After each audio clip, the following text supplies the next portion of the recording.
She was extraordinary.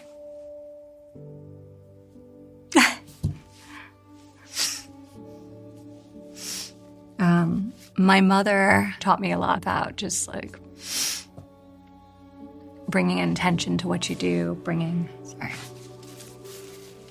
and being the child of accomplished parents. Most people thought that I would lack the ambition, the preparedness, but my mother taught me that being underestimated is not a bad thing. It's a very powerful thing, actually. And it almost always worked to the detriment of the person who underestimated me. From real estate to her own multi-million-dollar fashion line, Ivanka Trump continues to carve her own path into the business world, succeeding at every turn. And then you learn 2 weeks before he announces, your father decides he wants to be president of the United States. Did you have any sense that this was at all on the horizon? Not really. And then when he pulled the trigger, it was full steam. But most people wouldn't give up an $800 million annual business to go into government. Why did you? He asked us for help. He's like, but I have to warn you, they're going to come at you hard. They're probably going to hate you. But one of the things I've learned in moments of tremendous pressure and scrutiny, where any slip-up is completely weaponized against you, is to find the signal in the noise. I just don't get distracted by the outside noise. That's probably the thing that has been most helpful to me in terms of performance and success, because you have a choice only in how you respond. You've said politics is a pretty dark world. This is quite a difficult question to ask, but when you heard the news that there was an assassination attempt on your father's life, do you remember where you were? And what's that like as a daughter?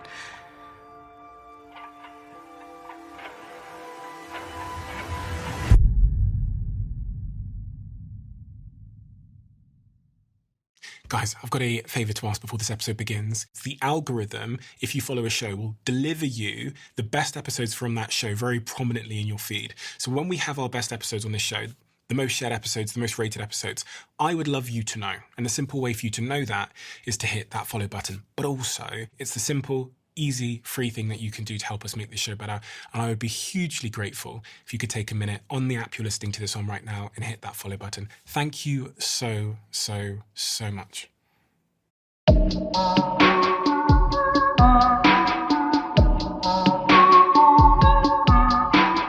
Ivanka, you don't do many interviews, do you?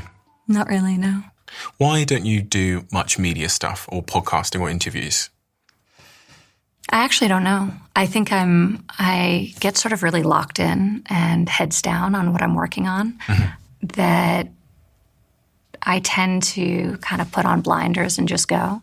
But I like to have conversations in longer form with people that I admire. I think the reason why I do this is because I naturally see everybody as like a jigsaw puzzle. And you've lived an extraordinary life. You've lived an extraordinary, atypical life that, I mean, it's safe to say almost nobody on planet Earth has ever experienced. And so I think I asked that question, just to be completely honest, at the top, because the life you've lived that we'll get into is one that would have shaped you in a number of ways.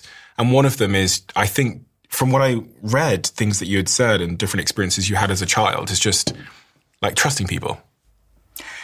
You know, it's interesting. I grew up the child of wealthy and accomplished parents. And so I do think there's like a natural barrier that goes up. You're worried about people, especially when you're a kid, liking you for the wrong reasons. I see this now with my son. You know, he wants to be loved by his friends, and I appreciate that. That's good for who he is, not for who we are, and certainly not for what we have. So I do think being the child of famous parents and living such a privileged life, I had this guard. And that guard served me really well for a long time. Like I didn't have any friends, despite the really tumultuous life that I've had, ups and downs, who really disappointed me. Meaning close friends who didn't show up for me or who changed because of my circumstances or what was happening around me. And I've learned, for me, I mean, you were saying the purpose of life. For me, it's, you know, the expansion and not contraction of the heart. And that's hard as you get older. You know, how do you live a life of service and rooted in love and connection? And I've learned more and more that those walls, they don't serve you. And the only way to have connection, which is so fundamental to the human experience, is to is to build it, and that requires trust. Hard, so though, isn't I it? have to trust people. Now, I have a good radar. I'm not foolish. I think I'm a very good read of people, and I think it's one of my strengths. And I think it's why I haven't been surprised by a lot of people. So I read pretty quickly. But I also have had to teach myself, rather than grow sort of cynical, as one tends to as they get older, I've really actually taught myself to be more trusting. And to the extent that means periodically I'll be burned, like I'm okay with that trade-off, because I think it will lead to more meaningful connections in my life. Probably nets out better, right, in the long term. I think so. I have this photo here of a very small Ivanka. It's so funny. I look at this and I see my daughter. Really? That was like the first thing when I saw that photo. At what age did you realize that life for you was slightly different from the average person? Like, when does a child realize that? I think there was always a lot of media attention and scrutiny. You see it, you experience it very early on. I think my parents did a really good job trying to shelter us from it. And it was different then without social media. You know, not everyone, I think the experience our children have where anywhere they go, people have a recording device in their hands, their iPhone, and can take pictures of them. And, you know, it's so, you're so exposed during your formative years. And thankfully, I did not have that growing up. There were times I felt it. I remember I wanted to be a dancer, a ballet dancer. And, you know, my mom was an incredible skier. She skied on the national team for then Czechoslovakia, now Czech Republic. And so she really believed in the importance of sport for cultivating discipline. And so she really encouraged this. And I was dancing at Juilliard, the School of American Ballet here in New York. I was in the Nutcracker. And I remember I was probably 8. And I was, you know, like some small role in the Nutcracker. I was a party girl and an angel. Those were like the entry roles where you like dance at the party, where the man with the Nutcracker arrives, and then you're in that angel scene. And I remember being so excited, and it was my first Nutcracker. And Michael Jackson had just moved into Trump Tower and was literally our neighbor in Trump Tower. And my father sees him one day, you know, passing in the lobby. I'm with him. I said, you know, my daughter's in the Nutcracker. You should come. You should come see her performance. So he comes to the Nutcracker with my father at the height of his fame to watch me dance. And now this, in retrospect, could be like, wow, what a cool experience. But I was horrified. I'm like, I was so embarrassed. I thought we had ruined the Nutcracker. Everyone was dancing with one glove. People who produced the show were, you know, hysterical that everyone was dancing with one glove. I thought it was all my fault. And this was like just a wild childhood experience. I had things like that happen that were so far from normal that it's actually like comical in retrospect. But I think the day-to-day was like really grounded. My grandmother and grandfather, before he passed on my mother's side, really raised us. My grandmother cooked every meal we ate for, you know, most of my childhood. Bibi. And Bubby. Bubby. Yeah. Bubby. Yeah. So she taught me a type of unconditional love and tenderness. And I think more than anything, she was just this that's her. She's unbelievably nurturing. I'd come home from school and, you know, before I'd be out of the shower, she would have laundered my clothes and folded them and put them back on my bed. She was always feeding me, and food for her was very much like an expression of love. I remember when I became a teenager and I'd sleep later and later, she'd wake me up for lunch. Just like, God forbid I wasn't being fed at all hours. But I can see she means the world to you. She does. She's 98 years old, and, you know, her health has suffered, and you know, it's been a little bit of a difficult time for her, but I feel so strongly for me and my children to have the experience to be there for her in just like a small fraction of the way that she was there for me is such an extraordinary privilege. And for them to grow up with her at our table every single meal, each night, and her telling her stories and stories of my mother, who they sadly didn't get to know. Are you okay? I can see. Yeah. No, I'm great. I have a lot of love for this woman. So.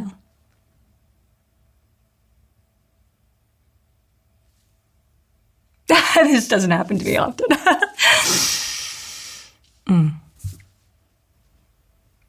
What is that mixture of emotions that you're experiencing?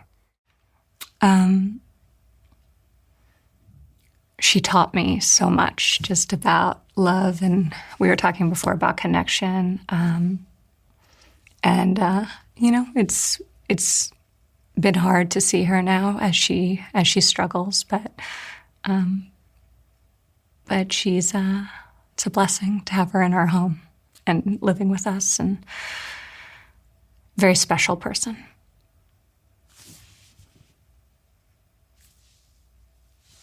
Maybe I'll have a tissue. Thank you. It's a real credit to her. Yeah. It's often a testament to the person and the value that they've added to your life and how they were there for you, that you would feel the way you do about her, and that's so visible in your face. She must have been amazing. Quite formative. Oh, for sure. For sure. So she's an amazing person. You said that she was really taking care of you, under sort of the age of 10. Mother and father, I'm assuming, very, very busy. Yeah.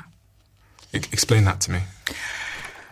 My mother was an incredible trailblazer, an amazing example for me of strength and resilience and glamour and determination and ambition. And she was a great mother, too.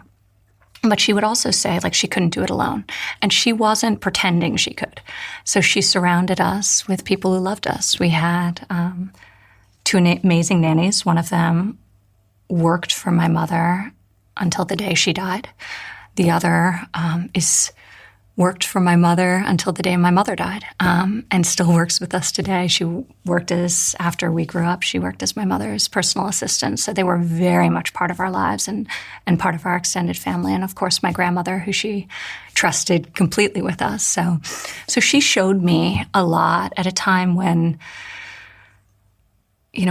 not many women were doing what my mother was doing, inside the boardroom and on the construction sites all the time, by the way, with 5-inch heels and perfectly coiffed hair. So she made it look incredibly easy, but it was and continues to be very challenging to balance work and life like that, especially at a time where what she was doing was so singular. So she really... And my mother served as an unbelievable role model for me for what is possible.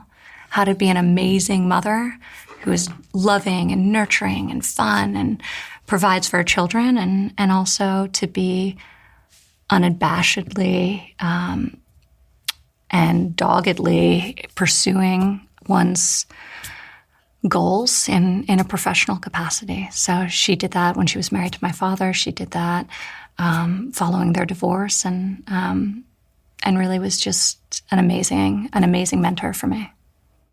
You're growing up in a context where your family are privileged. They have notoriety, and both parents are quite absent by way of them being so busy, and they're also kind of I wouldn't say perfectionists. absent, but my mother wasn't home cooking us meals. Mm-hmm. My grandmother was, but my mother was home when we ate them. And then she'd go out again. Her and my father were actively building their life and pursuing their passions. And for my mom, much like me today, one of her creative expressions came in the form of design and architecture. She wasn't absent, and neither was my father. So he was filled a more typical of that generation male role, where he was less present. But there was never a doubt in my mind that I was his top priority and that he was available to me. So I used to call him from the payphone at Chapin. It was in a broom closet, and never once did he not pick up. And sometimes his office would be filled with people he'd be in the middle of a deal or a negotiation or some politician or whatever it was. And he'd always put me on speakerphone and then start the conversation by telling everyone how I got great grades. And I'd start to blush. But he always picked up. Did you miss him? They weren't absent. Did I what? Miss him? No, because I didn't feel like he was absent. It was just different. Like he wasn't attending all of our sports games. But by the way, few parents were, 4 decades ago. There's a lot more sort of active participation, like the way I am in my kid's life, the way my husband is. I think it is, a little different, especially for fathers today than 30 years ago. If I sat Ivana, your mother, here next to us at the same age you are now, what would be the fundamental differences in those individuals? It's funny. I think back now, and my mother and I are both incredibly similar and very different. So she had like over-the-top style and glamour, and I think in some ways it was a reaction to the austerity and the control of growing up in a communist country and then Czechoslovakia. Like nobody was going to tell her what to do. Nobody was going to tell her what to say. So she actually would make my father look PC and was hysterical. I mean, I spent much of my childhood being like, oh, Mom, please stop. It was really interesting. I feel like today, because my mother passed away unexpectedly from a fall a few years ago, there were just like, I had a lot of questions. And I really dug into her story and her history and really studied her almost in a way that I wish I had done when she was living and I could speak to her directly. And I think I understand her, because I'm at a level of maturity and have some of the same issues, having young children. And I think I understand her, though, better today than I did in some ways in her life. Like I see her more fully. And what did you understand more about her that you didn't understand while she was here after she passed? She wrote a book in the final years of her life that talked a lot more about her childhood. And I think not uncommon for people who have experienced, a lot of hardship. Sometimes they compartmentalize and it's like forward only. And this whole part of her life she never talked about. And I think when you're younger, you ask a lot less questions. Like now I would tell everyone who's listening, like really ask the questions, especially if people are a bit of a vault and are less inclined to look back in the past, because all of her life experience very much shaped her. This was a beautiful photo that I found of you and her. That was in Mar-a-Lago on my childhood bed. Very ornate. Yeah. She was really, she was impossibly glamorous. Yeah, I couldn't find a photo where she didn't look incredible. No. Photos. 9 years old, your mother and father split up, divorced. It was quite well publicised that your father had an affair with somebody. And this is actually where the quote that I referenced earlier about trust comes in, because quite remarkably, reporters were waiting outside of your school to take photos of you and ask questions about your father's affair. And the quote that I read in GQ said, this is a quote from you, "If I didn't have that lesson, I don't know that I'd be tough. It taught me not to trust anybody. You can never let your guard down. And I never really have since that time." So that's probably the 25-year-old version of me. Okay. You've made some as there's a lot of truth in it. And I think certain defense mechanisms we create for ourselves are actually healthy. Yeah. Because it was healthy for me not to be trusting before I had honed my own instincts and had learned to understand people and read people. So I think there was nothing wrong with a 25 or 27-year-old with my lived experience answering that way. But I do let people in now. I completely understand, though. Like, every part of me completely understands that reaction to that event at, 9 years old. Yeah. I mean, reporters being at your school, or just generally, how that must have been as a kid in school. Well, there was a level of aggression that, even today wouldn't exist with the paparazzi then. To be shouting things and, reading quotes from tabloids to me as I'm leaving school. To put this in context, this divorce apparently garnered more headlines than the O.J. Simpson trial. So that was a lot. The difference is that once I stepped into my home, it was a safe place. Unless the TVs were blaring, which obviously they weren't during that period of time. So I think the difference today for parents, and that I think about a lot with my kids, is you just can't protect them in the same way. Like, social media amplifies everything. So while that experience with those reporters was extremely combative and aggressive and like totally unacceptable in a way that I don't think society would allow today, it's very much more in children's faces. They can acquire the information they need. And obviously, when you're young, you're curious. Again, I'm trying to like world build in my head, because I think understanding that early context helps us understand everybody. And if that was my early context, I think you'd see the fingerprints on me today. Well, I think we're all, I think about it with my own children. Like, I grew up with a lot of privilege, and I've lived an extraordinary life. And, I never worried where my next meal came from. I never worried about being able to pay for the best school that I was able to get into. And so by so many metrics, my life was extremely comfortable and easy. And I do think back, like, some of the challenges, the moments that were disgusting or uncomfortable, or, even just the fact of my parents' marriage being torn apart, I think those create the pressure that turns you into who you become. Did you know what it meant at 9 years old? Because I transport myself back. I probably, then you couldn't look things up as easily. Yeah. Okay. So, it's newspaper, I don't know what I thought. I think I was probably more scared than anything of like the mob and the lights and the surprise of it all. But did you know what them separating meant? Like, did they have a conversation with you and say, we're splitting up, or was it? They did, and I think the experience I had, albeit it was televised, but it was very much like any other child who's 9, whose parents are separating. You start to wonder, will I be loved? Will I be forgotten? What does this mean? You want them to get back together. You're hoping, you're trying to create peace between them, rekindle the love, all the things that I think are like deeply normal and human. And you found out about the divorce by seeing a newspaper on your way to school one day? Yes. That wasn't the plan. They used to have the big news boxes with the newspaper. So, what did it say? My parents had sat me down that afternoon. That's when they had attended to, but it had come out in the morning. What did the newspaper say? I don't remember. I remember the photo. There was a picture of them with a rip down the middle. It was not an easy situation for a child, but that experience, I always look for, like, what is the positive in any situation? And, the positive for me and my siblings were we really, like, bonded in a different type of way because we were going through it together.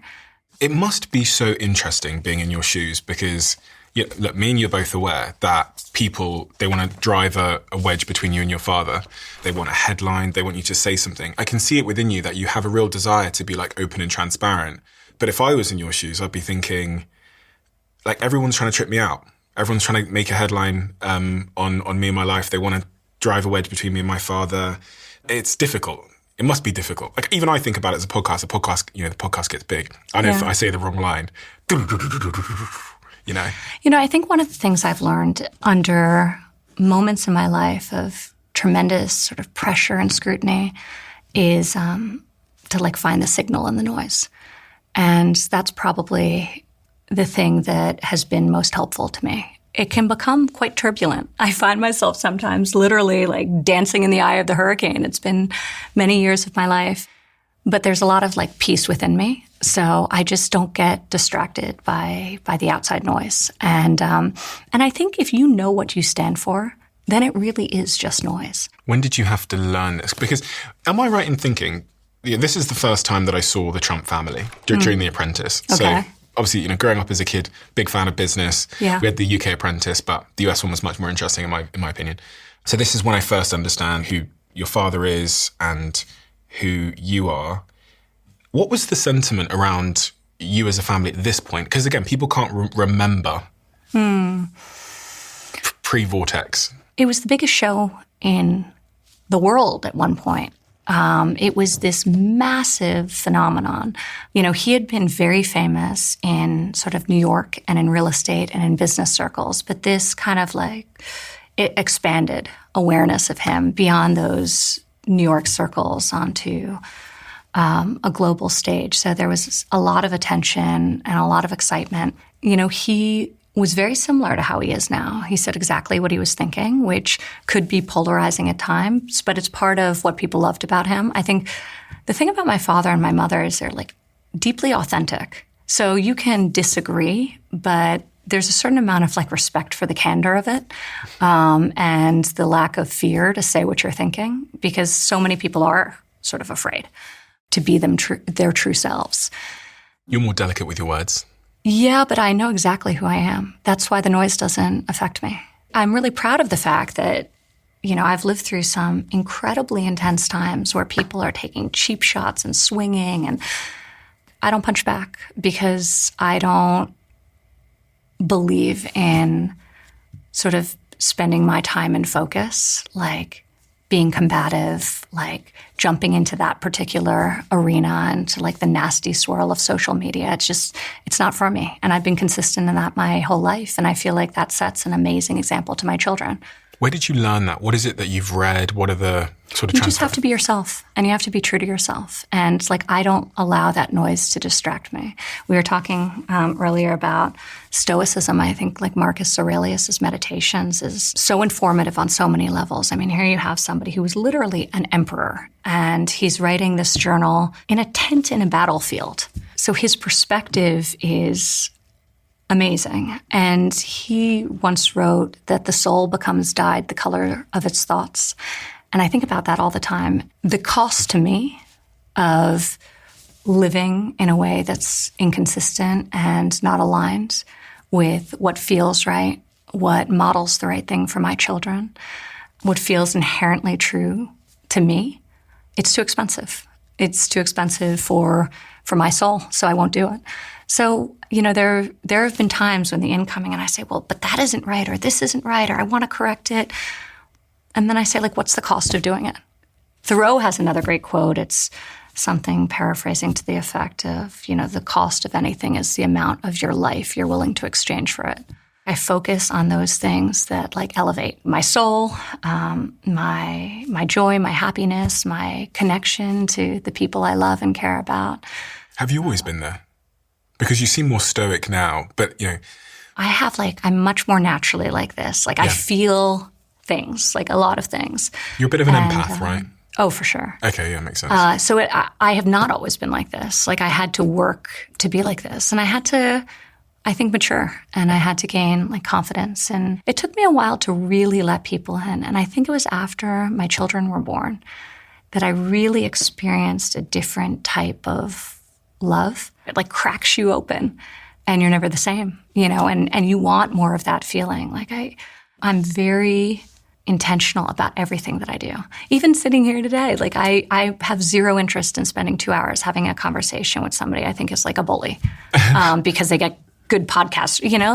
I like having conversations with people I think are interesting and curious, but in business as well. I do less things, and I do them with a lot more focus and intention. You've lived an extraordinary life, and it's a very anomalous one. But actually the lesson there about being intentional in every sense of the word, not just with what you do every day, but also what you let occupy your mind, is one that I think everybody listening might derive a lot of value from. Because everybody lives on a spectrum of the world clawing at them to deviate from who they are. One end of the spectrum, if I take myself back to when I was, 16 years old, the world, other than my mother telling me she wanted me to go be a doctor, lawyer, whatever, the world wasn't really pulling me away from myself. But then on the other end of the spectrum, I'm 33 now, every time I have a podcast guest on, someone's mad at me. And everything I say can be spun and whatever. So you also, on this side of the spectrum, you have to get really, really clear, as you said, on who you are and what matters. Yeah. Well, I think that's key. If you don't know who you are, the mob wins. Oh, 100%. Because they tell you who you are. Yeah. And then you start to believe it. Mm-hmm. Once you know who you are, you feel sorry for the people who are like screaming at each other on social media. It takes like a beat to get there. Like I think it takes a lot of work to really understand yourself. And I think sometimes modern society, it praises sort of speed and fast pace and, accessibility and being available and responding quickly. Then people wonder, like, why don't they know themselves? Like, why aren't they connected to something bigger? And they're not taking the time. I take time to shut down and like really go inward and ask myself every time I have a big decision, like what feels right. And even if it's hard to make a decision, like whether it's a no or a yes, if it feels aligned with your values and who you are, like it never is a mistake, ever. You grew up in the, with a family and a father that are very prominent. At some point, do you have to make the decision to become your own person? Like, because I was wondering if in that context, there's a pressure to kind of like be the same person in every regard, to believe all the same things, to live the same life, to go the same path. Yeah. Is there some point in your journey where you go, do you know what? I've actually got to like figure out. I can see a little smirk in the corner of your mouth. Well, no, I think about it with my own children because as a parent, it's very easy to see them as, a lot of parents, they view their children as extensions of themselves. And I really try not to do that. Like they are their own people, just like I'm my own person. Sometimes in the context of a broader public narrative, everything's sort of commingled and related, but we're all our own people. We obviously have conditioning, we have learned behaviors, we have some of which are great, some of which we spend part of our adulthood unwinding, but we're all like fundamentally unique and special. And I work really hard to make sure my kids see themselves, each of them individually, that they know how much I love them as like perfect, complete human beings, not I love you because of this accomplishment or because of this sort of external validation that you've received because you're sort of perfect as you are and like in your essence. So my parents taught me a lot. I love them so much. I'm like them in some ways. I'm very dissimilar to them in other ways. But even though I was like the peacemaker in our house, I was also like very like true to myself. And they created, and I give them credit for this, they created an environment where like dissent was okay. And so I could agree or disagree and share it with each of them and do so respectfully and privately. And that was our home. You started off in real estate. You worked in it sounded like to me you were basically an intern at a different real estate company before moving into the family business. And in the family business, heavily male-dominated space. I heard you talk about how actually being a woman in that context proved to be, in your mind, an advantage of sorts. What is the context there? Again, I'm in 2026 right now, so I don't have the perspective of what it was like to be a young woman in the real estate industry, presuming in New York, some sort of 20 years ago. Well, I think I was like underestimated twice. First, being the child of accomplished parents, there was an expectation that on one hand, some people thought I was like a savant because I was their child, but most people thought they would be, that I would phone it in, that I would lack sort of the thought process, the ambition, the preparedness. So I always worked like twice as hard as everyone else to sort of prove my worth and prove my ability to be in these rooms where truthfully, oftentimes I was in them before I was prepared to be in them. So that was, on my mind. But I think being underestimated is not a bad thing. I think it's like a very powerful thing, actually. And it almost always worked to the detriment of the person who underestimated me. So I think if you're somebody who's prepared and somebody underestimates you, well, guess what? They're not. So when you're dealing with people who are extremely accomplished, like do the work, like know what you're doing because probably they haven't done the work when they know they're dealing with you. And I think as a young woman in real estate, especially, there were women in sales and there were women in marketing, but there were very few women in development and construction and finance and acquisitions. And I think I harnessed both the belief Some of it may be stemming from my own insecurity, but the belief that the people would underestimate me, I harnessed that like sort of fear, that sentiment, and I used it to sort of propel me. And I used it to give me motivation and drive. And then I also would use it against the people who underestimated me just because I was always prepared. I was over-prepared. I always did the work. I heard you described as, from people that worked with you at the time, a natural-born deal maker.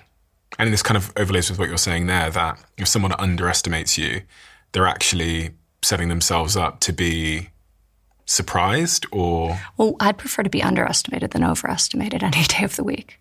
Give me specifics on what environment that creates for you to then win in a deal. I think in negotiation, it's like incredibly important to know what the other person wants. Sometimes you can learn that through research. Very infrequently, though. Like, you have to listen. Like, you're probably a great negotiator because you're an incredible listener. Silence can also be a weapon. People get very uncomfortable in moments of silence, and then they start talking. And I think the more you can get a person to share with you what they consider to be a win, the more you can potentially accomplish something where you really have like a mutual win-win. Like, I've seen negotiations where you give up very little, but the person feels incredibly happy because it's what they wanted. Yeah. Right? Now, when you're dealing with like a negotiation that's purely price, that's kind of different. That's like a very simple transaction. It's, but very few negotiations are purely that. One of first and foremost in a negotiation, like make sure you understand what the other person wants, because you may be able to give it to them at very little cost, and then everyone's happy. And I also think there's a lot of value in like authentically building relationships. So, some of the best deals I ever did were derivatives of really like getting to know someone like authentically and genuinely. And they want you to win, you want them to win. And those are like really beautiful types of transactions. And, I believe in, a lot of the projects I'm working on now are about like creating things. Like, I like building tangible things. I like creating things that uplift. I like solving challenging problems. And you don't do that alone. You do that through partnership. You do that through coalitions of people who share your passion and interests, and that's very rewarding. When you hire people, what are you looking for your businesses? Everyone's got their own hiring bias, and it often stems from their past experiences, who's burnt them in the past. When you're looking to hire someone for one of your organizations or for some of the projects we'll talk about in a second, what are the key characteristics? I think first and foremost, you want someone with a strong sense of self and a strong like orientation towards like agency, like somebody who has agency. It's very hard to teach people, you can have a brilliant person, but if they don't have like good judgment, or if they're not like a self-starter, it's very hard to give them that. It's very hard to sort of give them good judgment. And some of it's like street smarts, right? We talked before about, how can you both be trustworthy and not be disappointed or burned too often? You have an instinct about a person, and you can read a room, and that's like EQ skills. And those are a little bit harder to teach. So I look for that. I look for good people. At the end of the day, like, I don't want to do a deal with, I don't want to work with people I don't enjoy, that I don't think are like good people, because I don't want to spend my time with somebody who I don't trust or who I don't respect. So that's like really core and fundamental for me. For somebody who's working with me, I actually tell my kids this all the time, because I think so much of the outside world is like, impress me by what you do, like impress me by what you accomplish, the grades, the trophies, the badges of like external validation and success. Like, our whole life is oriented towards that, the validation that comes from the outside world. So like, I always want my kids to know like how I'm going to validate them is like, be a good person. Like, you want to impress me? Like, be a good person. Was that the case for you? Because when I look not. I look at the Trump family. For me, as an outsider, it looked like a competition between siblings, and even when I think about your father. Yeah, I think because we're so competitive and hard. Yeah, no, I think it all like worked out, and we're all. I like to think, my my siblings and I grew up with like good values and but no, like we were in a more like I was like very competitive with my siblings. Like, you know, my mom was like a disciplinarian. There was like a high expectation of like performance and success. And when you're calling collect your father, he's reciting your great grades to the room of people he's in. So no. That mattered. And it matters to a lot of parents. And by the way, it's not bad, like having an incredibly high standard. And to some degree, yeah. And I think, look, I think it's a lot of parents, like I think especially like my mom was an immigrant to this country. There's like a high standard. And she didn't like humor fools, right? One of the things I'm most proud of, I look at my daughter and there's no bar I could set for her that the bar she sets for herself isn't higher. So like I actually view my job as a parent with her is to like give her permission to not like strive for perfection. You go on to build a business in the jewelry industry and fashion industry.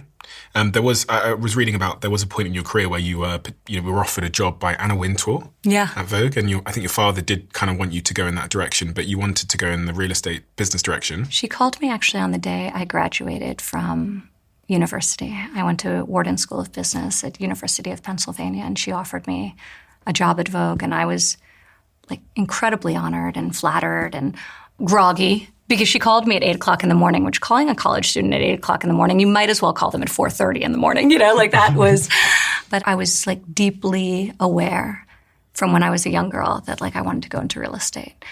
Life has taken me in different directions. And interestingly now I'm returning with some amazing projects back to my real estate roots, but I love architecture. I love design. I love it as an expression of self. You look at a city skyline and it's an expression of like a vision for of hope and optimism and the amount of courage that took to build each of those buildings. And it's extraordinary.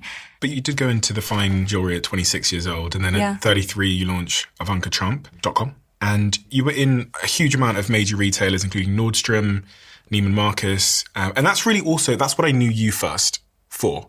I knew you for running a fashion business, which was doing exceptionally well. I think from what I read, it was making hundreds of millions of dollars. And then you shut it down. Yeah. It was kind of like lightning in a bottle. I caught a moment. So I was still sort of leading the charge at our family real estate business. I had young children at home, or was just starting to have children when I first launched fine jewelry. Ultimately, we ended up having 11 different categories: apparel, footwear, sunglasses, fragrance. But we created an accessibly priced line that was feminine and beautiful, but for like a multidimensional woman. Like at the time when I was coming up, the outfits that women were buying for work were so far from aspirational, and they couldn't transition with the woman to the date night they would have that evening or after work drinks with their girlfriends. It was like nobody was posting on Instagram like what they were wearing to work. Mm-hmm. And so we thought like, let's bridge the gap and create something for a modern woman. And it caught fire. And it was How big did this an business amazing get? Success. We were doing close to $800 million in sales annually when I shut it down, when I went into government. It was great. But you were doing $800 million in sales annually when you shut it down. Yeah. Why did you shut it down? I went into government, and you always have to sort of be moving forward. And I had built a team of women who were oriented towards forward momentum, and I had to put it on ice. And this was all just part of the rules of complying with the Office of Government Ethics. So they basically look at everything you have, and they say, sell this, put this into a trust, do this, do that, do this. So you do that, and for my own business, they weren't allowed to use my image. They weren't allowed to grow the business in terms of new accounts or internationally. And that was fine for a moment, but at the end of the day, you need like growth. And so I thought it would be easier to end on a high note than to allow the business to sort of stagnate. And I also felt like for myself, I'm always looking forward. Like I don't like to look back. And I feel the experience of this new experience, I mean, serving was so expanding. Most people wouldn't give up an $800 million annual business to go into government. Why did you? And it's your baby as well. It's like... Yeah, I thought about the version of me in 40 years that when asked the question to serve by my father, who at the time knew no one in Washington, D.C. at all, said no and just proceeded with life as usual. And that didn't sit right with me. So I had no intention of serving. And a few weeks after he won, he asked Jared and me to go with him and sort of help him navigate this new environment. And my eyes grew big. And he joked with me. He's like, but I have to warn you, they're going to come at you hard. They're probably going to hate you. You're too young. And he rattled it. I'm like, oh my God. I'm like, what? That was the anti-sale. But, he asked us for help. And I feel incredibly privileged that he gave us the opportunity to serve a country we love so much. We hadn't been expecting it. We hadn't set up our lives for it. We were loving the path we were on and the work we were doing. But you also, can't put your head in the sand. And life had changed. As much as I'd like to say oh, he wins, business as usual. There is no business as usual. Your life has changed. You didn't choose this though. In fact, you didn't choose most of these things. I look at your life and I go, from a very young age, you've not chosen the context which you've been thrust into because of your father's ambitions. And I mean, I can see it in your face that it kind of rings true. But I think that's true for all of us, right? To some degree, our path is determined by our circumstance. Not really. Not really in the same way. This is a little bit different with politics and the presidency, but even from 9 years old, you're not choosing to leave school and have reporters treat you like that, and you're not choosing these other things along the way. And then your father decides he wants to be president of the United States. It's not like he had a political career where he built up slowly. It's like he woke up one day and was he was drinking water from a fire hose for all of us. Yeah. It was a lot. Normally you cut your teeth on, some local election as a family, have the experience. The first time he ever ran for office was president, and he won. So it was a radical adjustment period for all of us. But did you think you'd win? Boy, did it. Oh, yeah, I did. I mean, it was hard to believe myself because everyone was saying that he wouldn't. And I'd say, well, these people probably know what they're talking about, but it felt like he would. And, so for me, that time was extraordinary because I really believed, I lived in New York City. I thought I was surrounded by diverse minds and opinions and perspectives and viewpoints. And I really thought I had sort of a lot of exposure to ideas. And his campaign ripped it open for me in that I realized the bubble that I was in. And suddenly I got out into the country and I heard from people who had very divergent views on a number of issues. Some of it reinforced my existing beliefs. Other times it completely changed my perspective and orientation. So it was extremely mind-expanding. So when you ask, why didn't I go back to what I was doing? I think, you get thrown into something and you learn and you grow and you change. And I felt as challenging it was as that moment in my life to say yes when my father asked us to go help him. I felt like it was an amazing privilege to be able to serve. So New Year always has a strange energy to it because people start talking about their goals, fresh starts, and new habits. But the reality is that most people carry the same ideas they had last year into the new year. I'm guilty of that too. And they still don't end up doing anything with them. And I get why. Starting something new, especially if it's a business or a project, is overwhelming. Before you start, you're looking for the perfect moment and to be the perfect version of yourself, when really what matters most is taking that first step. If you had an idea for a while, a product, a store, something you've been sitting on, our sponsor Shopify makes it easy to get started because you can build your store, sell on socials, take payments, use AI tools, and manage everything all in one place. So if 2026 is the year you finally back yourself, go to shopify.co.uk/Bartlett and start selling. And you can sign up for a $1 per month trial right now too. Just go to shopify.co.uk/Bartlett. I promise you, you don't need to have it all figured out. You just need to start. I run multiple companies that have multiple sales teams. And one of the things as a founder of a company that's often confusing is you find it hard to figure out where sales are. So about 10 years ago, I started using Pipedrive in my former company. And it's also the reason why I switched over all of my commercial teams in my current media company called Stephen.com to use Pipedrive as well. Not only do they sponsor the show, but they've been an incredibly effective way of scaling our sales engine over the years. Pipedrive is an easy to use intelligent CRM. And at its very core, it makes your sales process visible through one dashboard, a visual pipeline showing every deal, what stage it's in, what needs to happen next, and it's all in real time with no delay. It doesn't magically close the deal for you, of course, but it does replace complexity with clarity. If you want to join over 100,000 companies already using Pipedrive, you can use my link for a 30-day free trial with no credit card payment needed. Head to pipedrive.com/CEO to get started. That's pipedrive.com/CEO. I'll see you over there. I watched interviews going back to the 1980s where it sounded like your father was playing with the idea. I remember that Oprah interview that's subsequently gone viral of him saying that if it got so bad in the US, he would never rule it out totally. He thought he would win because he's never gone into anything to lose, as I think you said. And even 1980, in an interview with Rona Beret, can't pronounce that name, he said, maybe I'd run for president, I don't know. Did you have any sense that this was at all on the horizon? Not really. And that's interesting. No, it was, it was actually where we discussed things that weren't sort of the normal, how was your day at school? We spoke a lot about real estate and about building, and we were going to go into the family business. And I do think he sort of toyed with it in his mind for a while. I do remember once thinking it was real. I was 16 and I was at boarding school and I called him up. I go, oh my God, I read that you're going to run for president. This is going to ruin my life. I think I was like hysterical. And he's like, don't worry about it, not happening. I think he was thinking about the options he was given as a voter, and he was dissatisfied. And I think he was beginning to formulate his perspective on what he would do differently.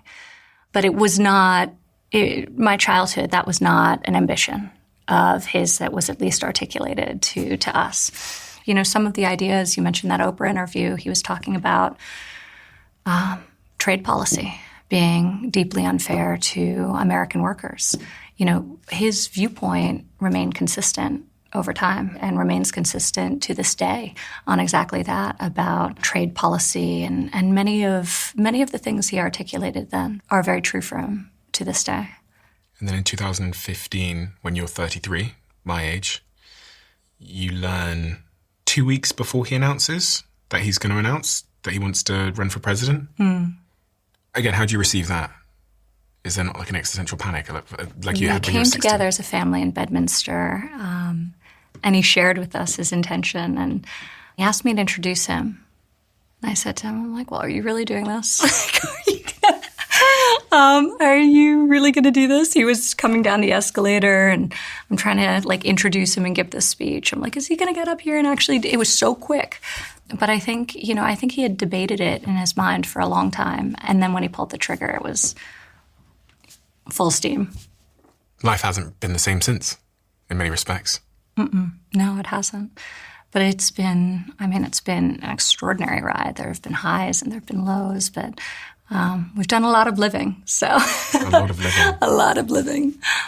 Of which you spent 4 years working in the White House. Mm-hmm. Some of your sort of key headline achievements are doubling the child tax credit from $1,000 to $2,000, benefiting 40 million Americans with an average of $2,200 per year, helping secure paid family leave for federal workers, helping pass the Great American Outdoors Act, which is one of the largest conservative bills since the national park system was created, leading efforts to modernize career and technical education, providing $1.3 billion annually to over 13 million students, and helping to pass 9 pieces of legislation combating human trafficking and child exploitation.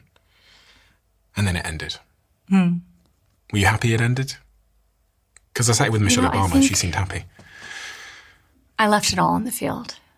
I don't look back and say, I don't have regrets. I worked as hard as I could, and I'm incredibly proud of what I was able to accomplish in those 4 years. And I don't regret it in any way. But it's it's a sacrifice to my children, and it's hard work. So I feel both incredibly privileged for the opportunity, but also I don't have what they refer to as Potomac fever. There's some people that once they have the experience of being in those rooms and close to that type of power, they just like hang around the hoop, constantly like cycling back in. I feel like I wasn't expecting to serve in this capacity, at least not at this stage of my life. My father asked me to help him. We uprooted our lives and went and did just that and scored a lot of wins. I mean, you think about something like the child tax credit, 40 million American families benefited from that policy, an average of $2,400 in their pockets. That's extraordinarily meaningful and consequential, and I'm so proud to have been able to do that. 9 pieces of human trafficking legislation, the work that I did around vocational education and skills training, which is all the more relevant as we sort of surf the oncoming tsunami that is AI. The fact that we were able to get the private sector to commit to skilling or reskilling 16 million American workers. The fact that we were able to facilitate the creation of 1 million apprenticeship opportunities in the United States, like these are deeply meaningful. So I'm so proud of my service. I feel deeply honored that he trusted me to pursue these different verticals and to work alongside of him. And I also know that it's really hard. And for my children, my first responsibility is to be their mom. It was true then as well, of course. And I did the best I could every single day to be everywhere I needed to be. But my kids are a different age now, and there's a finite period of time before they leave our home. I think, I look at my teenage daughter, she's 14, and even if, like, a quarter of my interactions with her through her closed bedroom door, like, I need to be present and I need to be there. It's not theoretical for me, because now I know the sacrifice that they would have to bear, the cost to them of if I went back into service. And I'm not willing to let them pay that price. So for me, it's like actually a rather easy decision. I made it immediately, that in this moment I'm where I need to be. It's also a different time. Now my father has a deep bench of people raising their hand who want to help and participate. That wasn't true before. He's really refined his policies, his beliefs, and has a lot of conviction in terms of what he wants to do. So I feel like for him, it's amazing. He's got the team he needs. And for me, I think, my priorities are my family, and that just feels really good and right for me. What weren't you prepared for? I asked the same question to Michelle when she was here about, you get that phone call from your dad and he says, come help.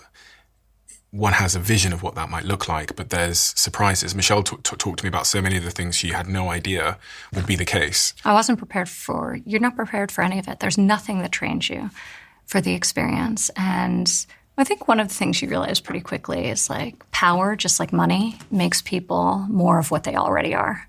And you see that very much in playing out in politics and in life, right? I also think you realize people are just people. Like you look at, and I had exposure to some of the great leaders of business, and now I was being exposed to leaders on a global stage of countries.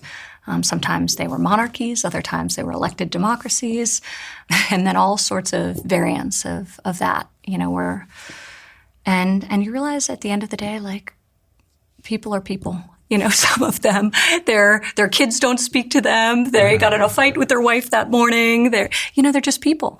And now some of them feel extraordinarily historic. You meet a person and say, this person feels consequential.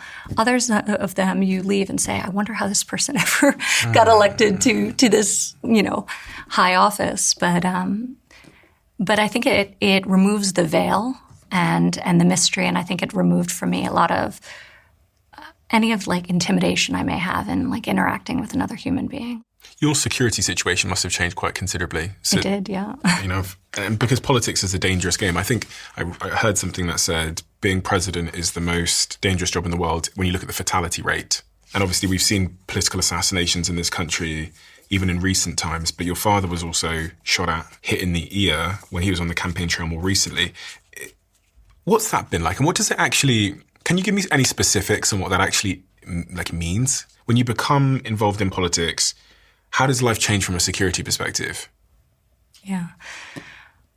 I think, well, it changes radically. Now we're protected by U.S. Secret Service, and I'm so grateful to the men and women who take care of my family, took care of my father, protected him, and risking their own lives to do so, and now do so for me and my children. So very grateful to all of them. But it's scary. We live in very troubling times, and the fact that there is a correlation between service and violence is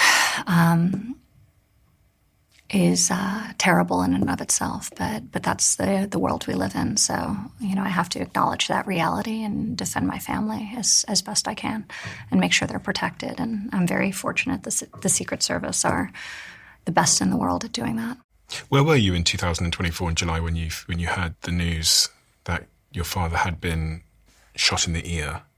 There was an assassination attempt on his life. Do you remember where you were? And what's that like as a daughter? What are all the feelings and thoughts?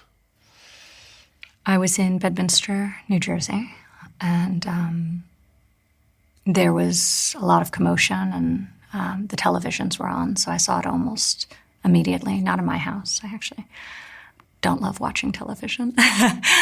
But out by the pool and the bistro. And it was almost real time. It was before he had stood back up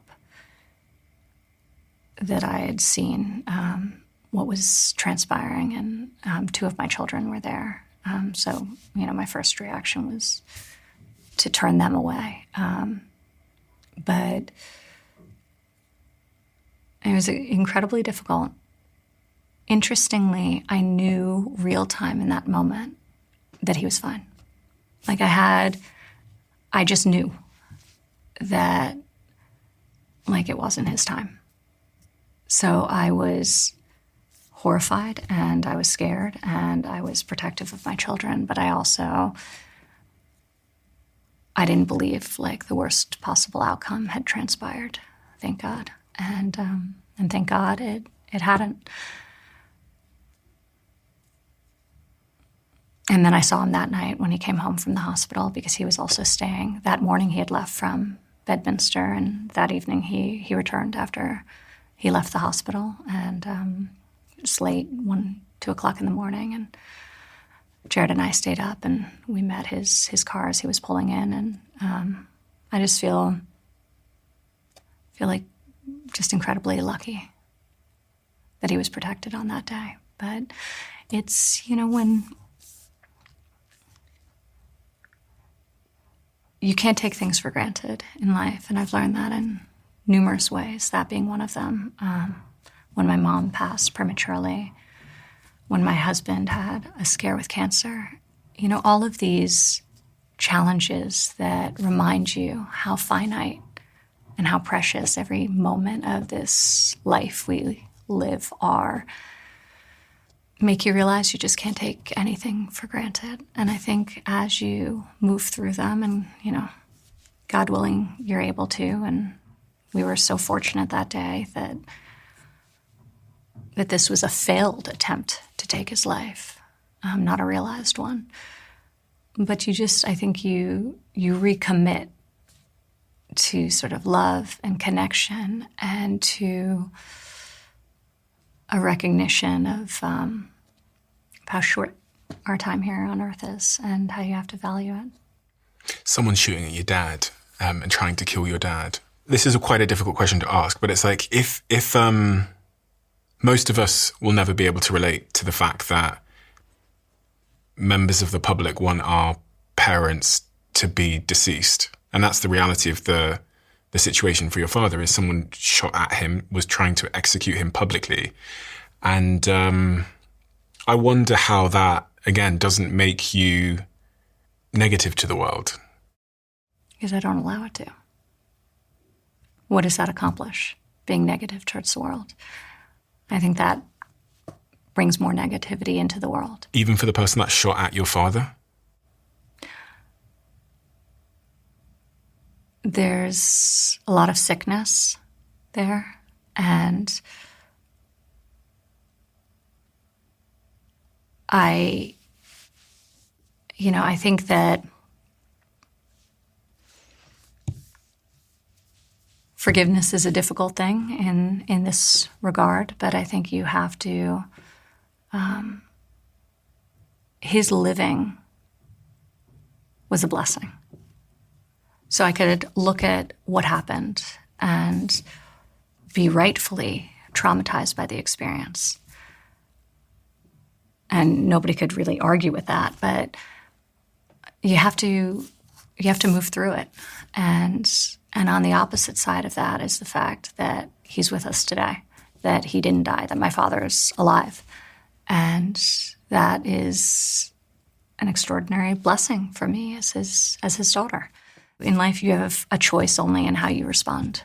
And I choose to see the positive outcome that transpired and dwell there.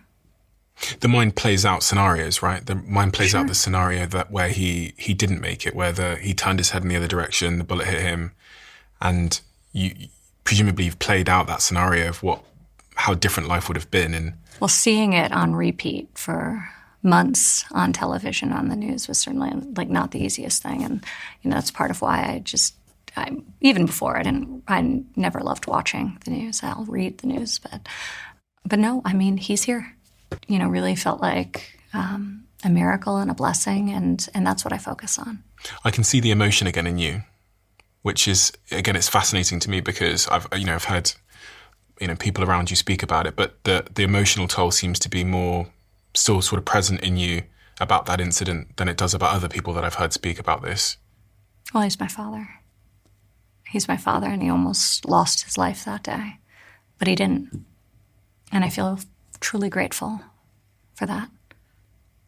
And in this second season of his presidential career, you decide that you want to pursue many other business developments and real estate developments. You step away from politics. In 2022, I believe, you announced that you would not be returning for the third election campaign. You said, this time around, I'm choosing to prioritize my young children and the private life we're creating as a family. I do not plan to be involved in politics. You also said on Lex's podcast, politics is a pretty dark world.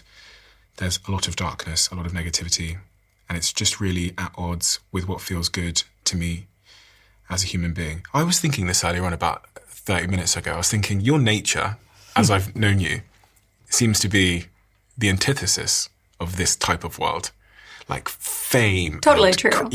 There's this gladiatorial aspect of it that's just not for me. I care deeply about policy, about helping people, and I think there's all sorts of ways to do that, and I'm doing that now in the private sector. But I don't like politics, but I do care about policy quite deeply, and I've tried to focus on that element of service. And do you feel the need to express? You never do, because you don't punch back at the world publicly, which is, I think, something to be admired. And I've learned actually quite a lot from everything you said there about not feeling the need to punch back at the world. It takes training.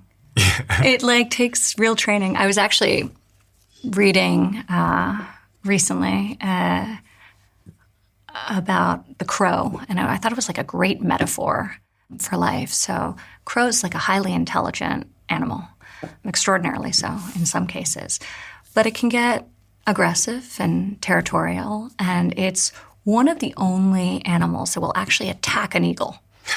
A crow will go and just, sometimes because it's being territorial and other times for fun, and the crow will actually mob the eagle, and it will land on its back and it will start pecking it.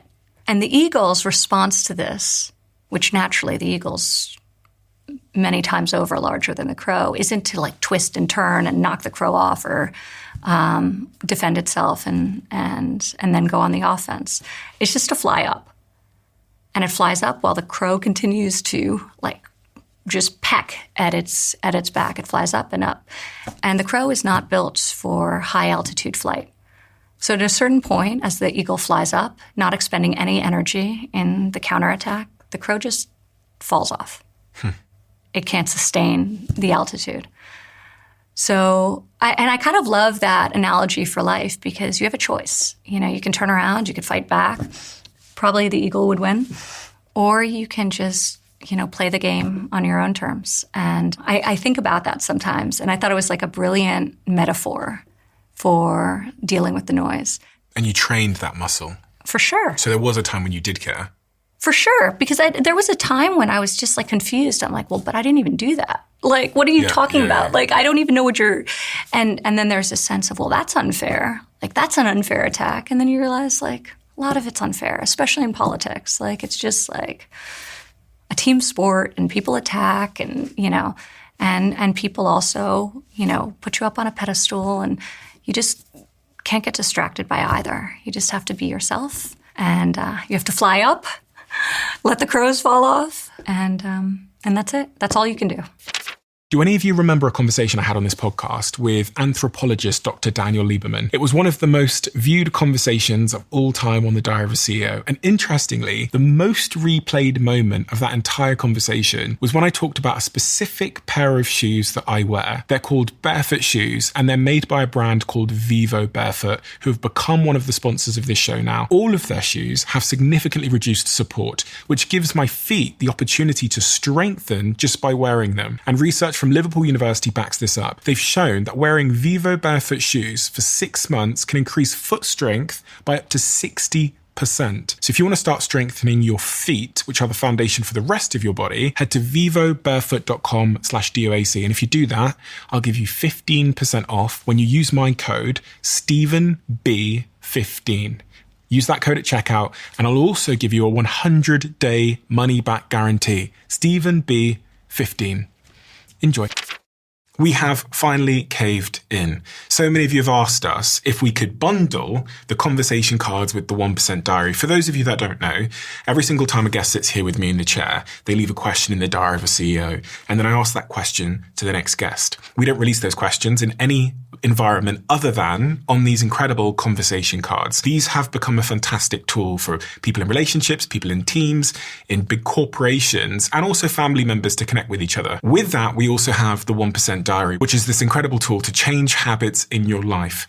So many of you have asked if it was possible to buy both at the same time, especially people in big companies. So what we've done is we've bundled them together and you can buy both at the same time. And if you want to drive connection and instill habit change in your company, head to thediary.com to inquire and our team will be in touch.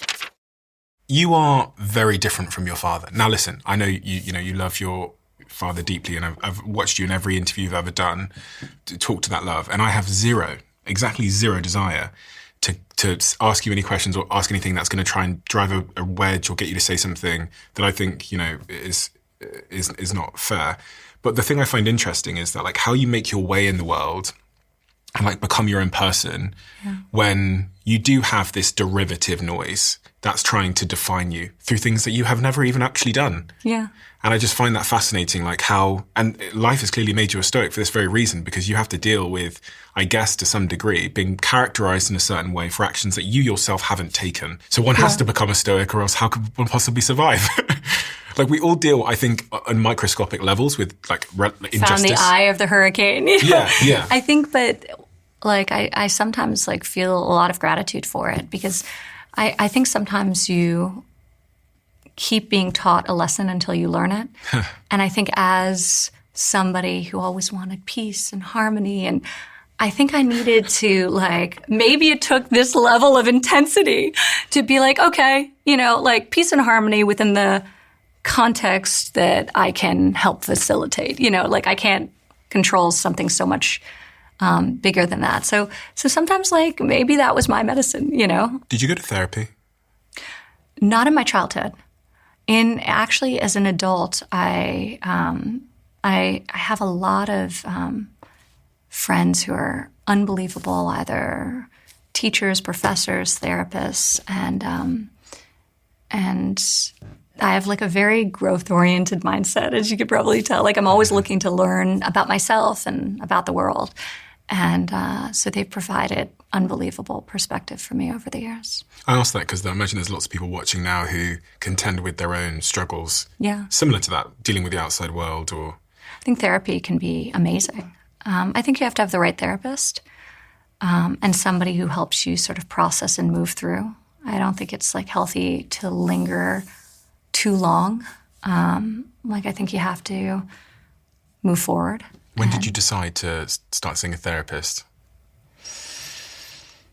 In my adulthood, like as an adult. And it was more just as like another tool for me in the same way that I meditate.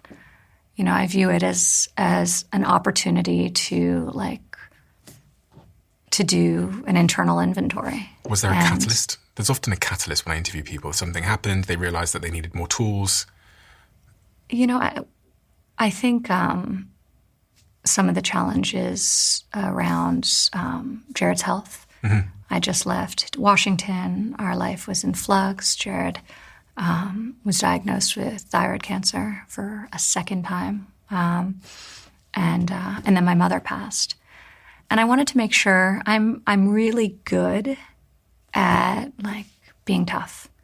And I'm really good at kind of compartmentalizing. So it was more just like a check with myself that I was also taking time to like, you know, sort of like look inward and like nurture myself. So it was not particularly like formal, but it was more, you know, and I think when you can speak to people you trust who are knowledgeable and just make sure you're like taking time to like really heal and not just move forward. You strike me as someone that spent a lot of time being tough on the outside. Because I'm like tough and super soft at the same time. No, but I see that. But I've kind of, but that's like where, you know, I have to like watch myself because my life has always had such intensity. Like I can like move through things. Like I sometimes have to pull myself back and say like process. Because I don't believe that you ever put something in a box. I think that thing that you're hiding from yourself is with you every time you make a bad decision and like driving the bus. You know, like you may not be like fully conscious of it, but it's like there. So you better unpack it. And as close to real time as possible, I think the better. Yeah, and in your context, I imagine as well, you can't just offload like the average person does in every context, like, because there's consequences to that, whether it's trusting people, whether it's the media trying to get something on you, whoever it might be. So, and then, you know, you're in a family where, you know, it's important to keep a straight face, especially in public a lot. And I was watching the footage from... Yeah, people think I'm like, have like a sort of like a stoic look in public. I'm very But having spent time with you behind the scenes, you have this sort of bit of a dichotomy in the sense that there's a real like pure soft empathetic soul, and then it appears to me that life has demanded for the survival in the context you've been in that you pop a mask on in front of that to keep a straight face and a tough demeanor and to not punch back and to suppress that in certain contexts, because frankly you kind of have to if you're in the shoes that you've had to fill. And I guess one can keep that mask, that tough exterior on too long. Yeah. To the point that it can harm you. I think you actually see it with a lot of politicians. They feel inauthentic because they are. You know, they've experienced so much that they never allow the mask to slip. Yeah. I think one of the things that makes my father so unique is how is he so authentic in a world where so few people are, like in that profession, that realm. And they're like almost like, you look at, they feel like they're robots. The way they speak, the way they interact, the way they engage. Oftentimes you see that when you're with them one-on-one as you do, as it comes across like on a debate on a television set. So I think there's a balance. Like I don't think you need to be like your most vulnerable self in the public. Like why? Like I think you want to be authentic, But I think like you have to guard things about yourself, about your family. And I think that's like healthy and good. And I do think there is a part of me that's like, there's never been like, there's no room for error. Like even as a child, like growing up in the public eye, I was always nervous about doing something and embarrassing my parents, and then politics, and you have to be perfect, and any slip up is completely weaponized against you. So you become very careful publicly. I think the mistake, though, is people get confused and they lose a sense of themselves. And they bring that into their relationships, like off the public stage. And I think that's really unfortunate. You mentioned one of the catalyst moments for you seeking out some sort of more professional support was the death of your mother, 2022. Another beautiful photo of her wonderful hair as well.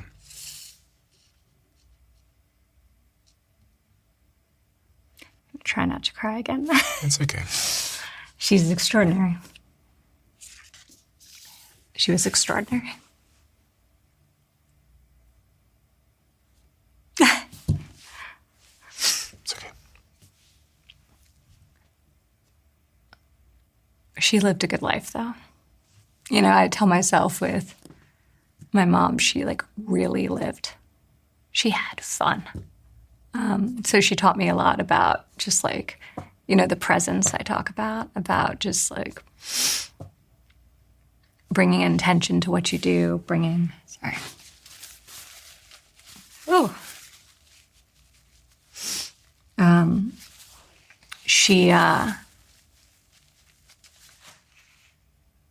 She was very herself, and she was very joyful, and she loved to dance, and she loved to play, and so she lived a good life.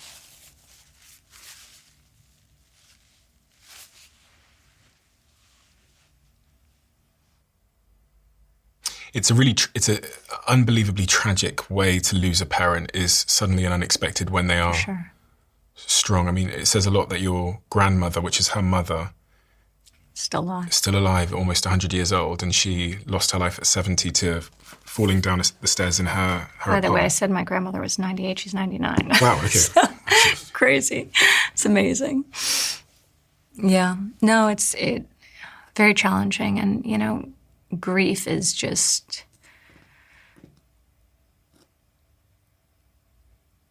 losing a parent.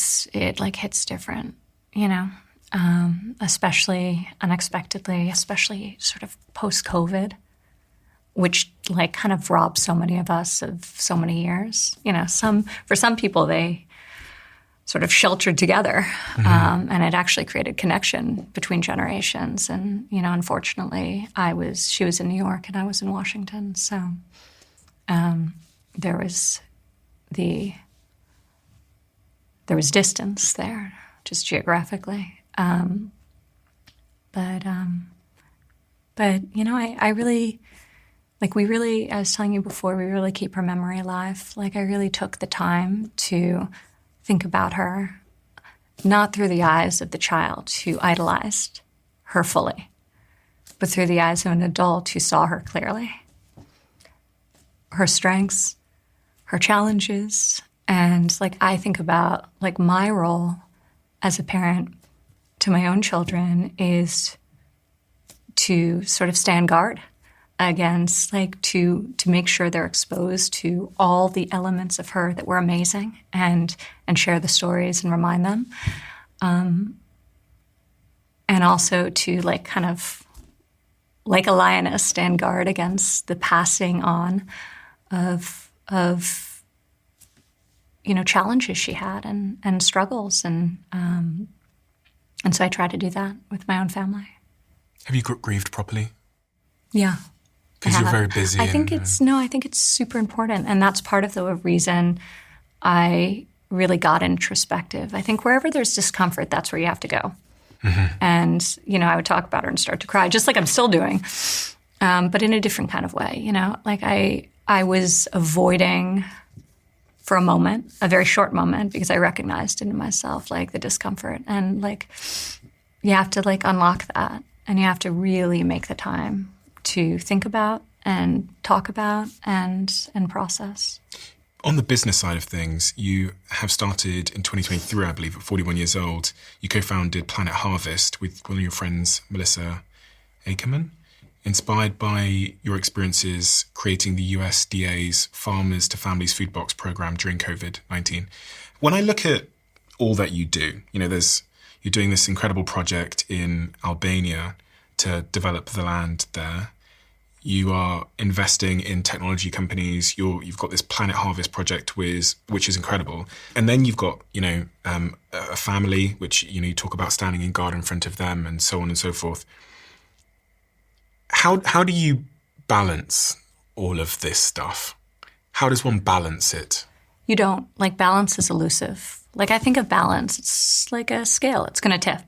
You're one child's flu away from, complete imbalance, right? Where you get the call from the school nurse and your son has to come home unexpectedly, or there's a roadblock in a project you're working on, or, you can't, striving for balance is not a practical pursuit. I think what I strive for is to live a life that aligns with my priorities and to have more days than not that I feel like I've done just that. And I think if you get that right, most of the time you're doing pretty well, because balance doesn't work. It's just our lives are too hectic and there's too much outside of our control to maintain that equilibrium. I'm so curious as to where you've, I know you've read a lot of Stoicism and you read a lot of books and you've been to therapy, but you contend with a lot. Businesses, investing, the real estate projects, all the family stuff, the broader noise. Yeah. And you've really, much of what I've learned about you is that you've really managed to center yourself on yourself. Mm-hmm. You've managed to sort of pull yourself inwards in a world that pulls all of us outwardly. And is there a particular book you might advise people to read about this, or they just have to have life hit them? Well, I think, religion for many people provides a beautiful framework, whether it's the Bible, the Torah, of be a good person, really live a purpose-driven, meaningful life. So I think there's so much wisdom there. And I think, we talked about the Stoics. I think they're some of the great guides. I also love some of the Eastern philosophies. I love Lao Tzu, and the Tao Te Ching is an amazing, it kind of reminds me of it's similar to the philosophy of jiu-jitsu around just sort of presence and not sort of fighting what is.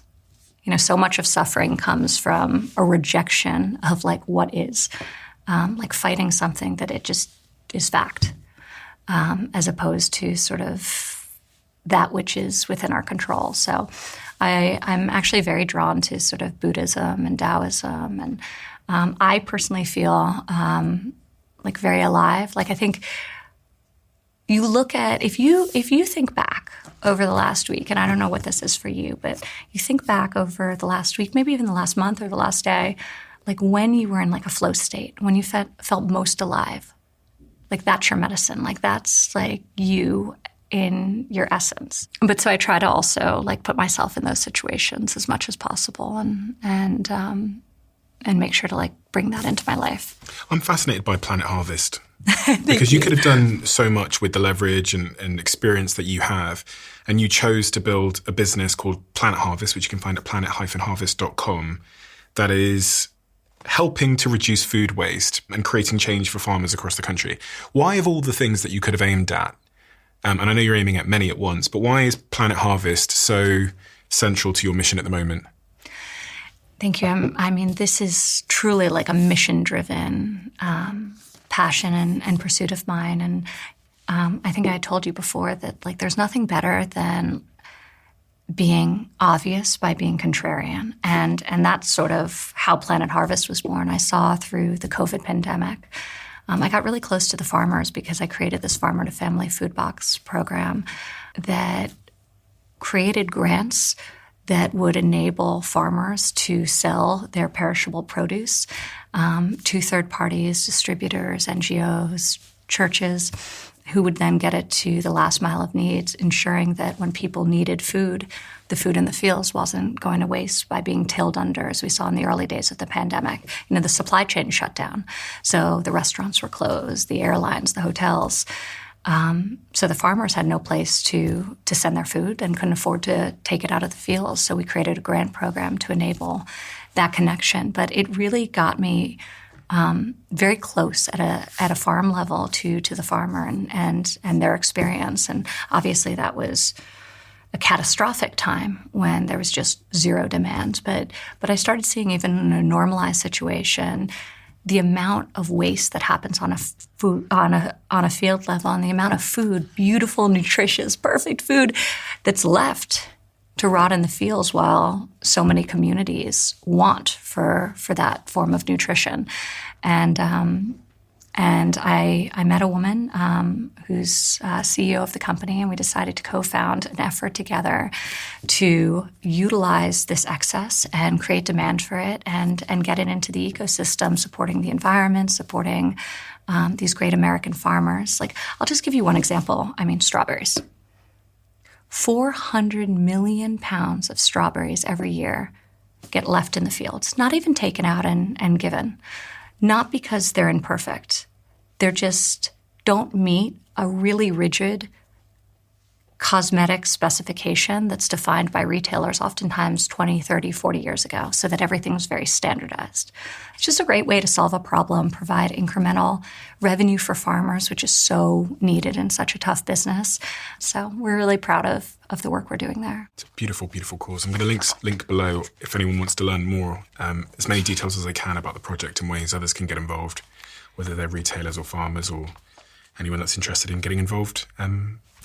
Ivanka, we have a closing tradition where the last guest leaves a question for the next guest, not knowing who they're leaving it for.